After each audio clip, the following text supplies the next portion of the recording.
ABC One Television. ABC One Television. ABC One Television. Le leader en actualité. 60 ans de l'indépendance, il y a la République démocratique du Congo. 60 ans. C'est la question qu'on se pose. Depuis, les Belges batiké la biso mboka oti lelo yoto kokisi 60e anniversaire de la République démocratique du Congo. Tu as traversé un moment avec Kassafoubou comme le président de la République, Lumumba comme premier ministre. Et après, tu as Nana Mobutu comme le président de la République. Il y a eu succession, passage des premiers ministres. Pendant 32 ans de pouvoir, Mobutu est parti. Et après, tu as Mouzé Kabila au pouvoir le 17 mai 1997. Mouzé Kabila au pouvoir. Et après Mouzé Kabila, tu as Joseph Kabila. Joseph Kabila a toqué avec formule, il y a 1+4 avec les belligérants. Et après, tu as élection, élection Salami, Makambouebele, contesté, Église catholique Abimi. Joseph Kabila a promis, bon, tu as évité ce qui, et ça a vraiment une vraie promesse, mais en fait, quand même, les loyaux, tu as dans l'élection, où Salimaki, en 2018, et Félix Antoine Tshisekedi a su pouvoir. Oyopé, élection dans qui contesté, parce que les autres, Martin Fayulu aussi a contesté, côté Naya Lobby, que non, il y a gagné qui va élection. Maintenant, tu as une formule, il y a coalition entre FCC et Kashi. Les loyaux, tu as 60 ans, il y a indépendance, il y a République démocratique du Congo. Maintenant, on me dit Sabino Mouamouké. Lelo mboka oyo to lekisi cinquantenaire lelo to komi na 60 ans du pouvoir, mais imaginez-vous que pendant fêter indépendance, le président de la République a dit que les montants qui prévu, les montants qui prévu pour la cérémonie à indépendance, il y a République démocratique du Congo, bazwambongo wana ba pesa comme prime na ba corps médical. Oh, badako batela biso, badako soigner biso na maladie oh ya coronavirus, ba pesa yango na ba corps médical, to ba pesa yango na ba militaire, na ba policier. Atabinomoko na 60 ans. Na 60 ans, il y a indépendance. Oh, ezali anniversaire na biso. Oh, lelo tozali ko fêter 60 ans anniversaire. Tala récompense, bazwa mbongo oh ezalaki prévu pour la cérémonie à 60 ans. Il y a République démocratique du Congo, bazwambongo wana ba pesa ngo comme prime na ba militaire na ba personnel soignant ba oyo ba minganga. C'est la honte. Laissez-moi vous dire, ça c'est la honte. Ça c'est la honte. Tant que tout le monde a honte, oh yango tout le monde a même les histoires des députés nationaux. Qu'on se pose des questions que makambu oh il fallait batuba lobele là. Les autres qui na 50 ans. Il y a indépendance. Les autres communes à 60 ans, il y a indépendance. Nini échangé et pas à Congolais. Les Congolais ko espérer na nini. Ne yango koki koti na biso na ba contrôle parlementaire na bango bato ba salaka tango bako kita na ba descente na ba terrain. Ba luka baye ba vie ya Congolais ali ndenge nini dali koleka ndenge nini. Lelo na ngonga o to koloba na bino to dali ko fêter 60 ans d'indépendance. Mais les pays limitrophes, qui est dans la province, Angola, ça a été une occupation avec ses militaires. Occupation des terres. Ok, na Ngambouya, Zambie, Zimbabwe, Tanzanie. Ok, na Est, la République démocratique du Congo. Kuna kutu balubarate. Rwanda, Zouabiso, le rôle à t'éviter, to comment le rôle à banani. Lobby ba ADF, ba Ougandais, lobby banani, lobby banani. Congolais, les loyaux, azali chosifié. Les autres ont fêté 60 ans, mais 60 ans, ils ont 60 ans de douleur. Ils ont 60 ans de roléla. 60 ans de Congo, les loyaux, dans la coalition des Badako tergiversés. Le Premier ministre, réaction, il y a Premier ministre, on a s'adresser au chef de l'État via son porte-parole. Eh, naïe, Mboka Oyo na évité. Toko kende wapi.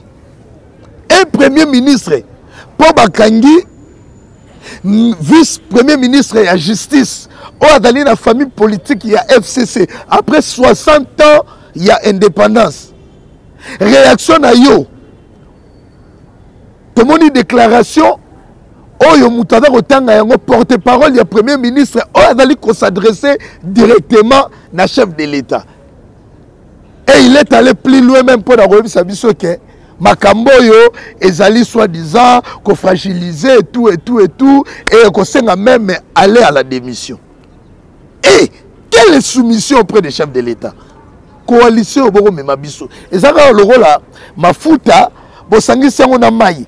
Ata bochango na moto bobaloli mafuta ko kendeka na mupanzi na FCC. Mai pe koto ko tika na mupanzi na cash. 60 ans d'indépendance de la République démocratique du Congo. 60 ans d'indépendance mamale. Ba joueur ba sala honneur auto sepela na Burkina Faso na 1998. To bimaka 3e remontada na histoire et bimaka na République démocratique du Congo à l'époque équipe nationale banero bengango Simba. Lelo ya kufi bakero zoe bembenaye ba pakoli yango coronavirus. Lelo bazo ordre national ya Léopard, ordre yango étiquette 60 ans d'indépendance ya République démocratique du Congo. 60 ans d'indépendance ya République démocratique du Congo, mokezanga bateau de pêche. Bateau de pêche ya la raté. 60 ans bateau de pêche ya la raté. Kaka coalition FCC cash bouteille dans le roi mwasi na mobali, mwasi à sala box, mobali napt. Lobby bitumba, lobby bitumba. À qui profite na ba désordre nyonso oyo bo mema biso après 60 ans d'indépendance. Obe Minaku initiateur ya projet de loi organique nande ko sakata na kwilu na province na ye ba magistrat na ba juge ba marché 60 ans ya indépendance ya République démocratique du Congo. Lelo yo na famille nyonso toyo yango bongo mona na mboka o na ba wera ba mo sa politique. Omoni bena wera a postulé na FDC. Wera a okelengi ya politique. Didier Lacoste candidat. Na bata ba théâtre ba candidat. Oké koto oké nani bata ba comédien mususu nani Elombe a postulé ki candidat. Ba oui to ki ke lelo azalina ni aslis na droit. Nani ndeko nani na ba Gabriel ba candidat. Gabriel a 7e bagarre candidat. Puis lobi to komona Kisinzora candidat. Todo kende wapi na mboka oyo 60 ans après. Todo kende wapi 60 ans après. 60 ans après ce qui to lobi te mboko ko changer te. 60 ans après bo kende na Tata Raphaël, bo kende komona place oyo combat du siècle ya Alina Foreman de Bundama. Toilette ya Tata Raphaël ce qui au côté yango. Il faut misapi sonne ya mitu ya misapi wana okota poti okoma na place o libulu eli. Boye kuto kotambola ko respirer zati. Kuna kuto inutile kuto cha o luka soki nini parce que kuna bo soto eza kuto ko bomona ko leka corona. 60 ans après. 60 ans après. 60 ans après, stade de Martiro, batikela yibiso na parlons même pas. Bon mon akaka nzungu wana libanda. Kene kota na kati. Maye bibakati. Maye bibakati. Kene kota la ba toilette. Na République démocratique du Congo. Sikoyo Kabila na Félix Antoine Tshisekedi. Bon mema biso wapi. Tant biso peuple congolais to kotala et après 60 ans après. Bon mema biso wapi. Les lots qui déjà kuna démission par rapport à la réaction comment nini bakoki ko kanga ko interpeller ministre de justice akende devant magistrat pour bakende ko auditionner au non biso koto to ko kende na démission 60 ans après bilo mo mituna na côté bozali ba cher internaute bo Holanda biso partout surtout na ABC1 et si ka otolinga ko sala ba analyse. Lelo est-ce que démission ya ilunga iluka mana gouvernement na bango wana biso peuple congolais tali biso na nini a démissionné te biso ba congolais tali biso na nini biso ba congolais ata ilunga iluka ma démissionné na gouvernement et tali biso na nini d'ailleurs kutu biso to la démission wana. Le pays va où? Kabila et Félix Antoine Tshisekedi bazo mema biso wapi. Bazo mema biso wapi. Bazo mema biso wapi. Intérêt congolais a tena makambo. Aujourd'hui, une année et 8 mois ou 7 mois. Banda moi namboka Félix Antoine Tshisekedi azo yibokondi. Tile loyo peuple congolais. Oui, gratuité, tobeti atamo maboko la gratuité. Mais kasi gratuité on a poto sala yango bana ba kende classe et ko senga libumo ifolia. Le ventre affamé na point d'oreille et loba mindele. Torosuga wapi. Torosuga wapi. Quel avenir pour FCCH après 60 ans de l'indépendance? Quel avenir pour FCCH après 60 ans de l'indépendance? Peuple congolais a espéré nini la coalition FCCH après 60 ans d'indépendance. Koto Chadari, oh non, vous intimidez qui? Un ministre de la justice, laissez-moi.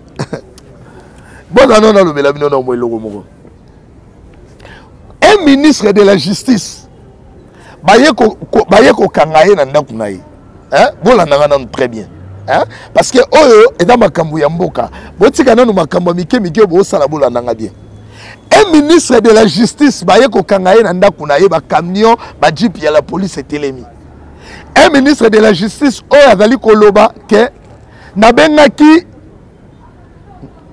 nani ki nana lobaki abengaki nani Ndegoyams. Ministre de la justice abengaki nani Yemei. Bon, on a très bien.